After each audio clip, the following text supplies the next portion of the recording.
ఇలా అన్నీ కలిపి పేస్ట్ చేసేసుకోండి. ముందుగా కాస్త ఆయిల్ పోసేసి ఇందులో ఎల్లిపాయలు కాస్త ఎర్రబడ్డాయి కదండి.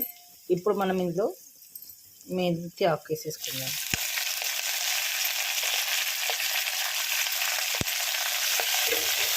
ఇది కూడా బాగా దగ్గరికి ఉడికాక మనం తీసేసుకొని పక్కకు పెట్టేసుకోవాలండి.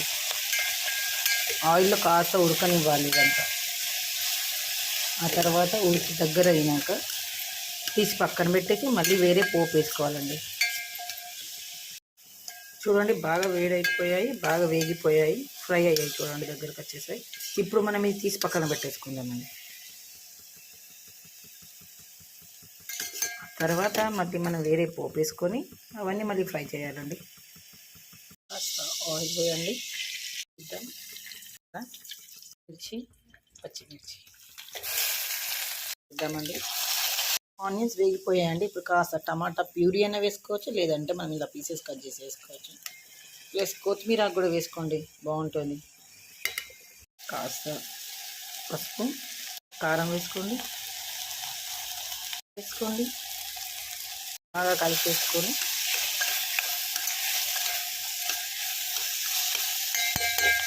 ఇప్పుడు మనం మిక్సీ పట్టి పక్కకు పెట్టాం కదండి, అది వేద్దాం ఇందులోకి.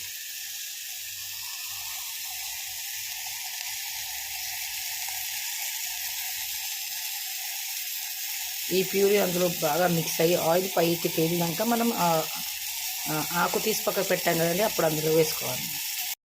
ఇలా ఇది చూడండి ఎంత బాగా అనిపిస్తుంది కదండి. కలర్ కూడా చాలా బాగుంది. కాస్త వాటర్ పోసి ఉడకనిద్దాము. కాస్త ఆయిల్ తేలినట్టు అయిందండి. ఇప్పుడు మనం ఈ మేతి వేసేద్దాం అందులో.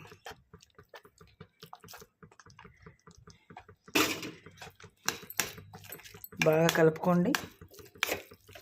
ఈ మేతి అందులో వేసాక ఇప్పుడు ఇంకా ఆయిల్ పైకి వస్తుందండి. చూడండి కాసేపు ఒక 2 minutes ఇందులో ఉడకనివ్వండి. ఆల్రెడీ మన మెంతి ఆకు ఉడికిపోయింది కదండి. ఇంకో 2-3 minutes ఇలా కలుపుకోండి.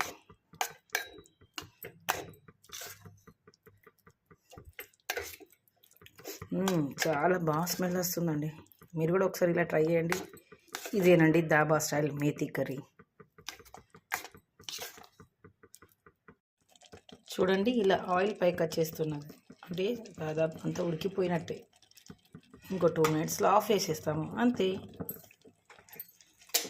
Dhaba style methi curry. ఒకసారి మీరు కూడా ఇలా ట్రై చేయండి.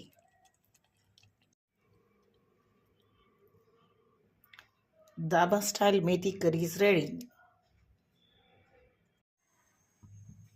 Dhaba style methi curry is ready.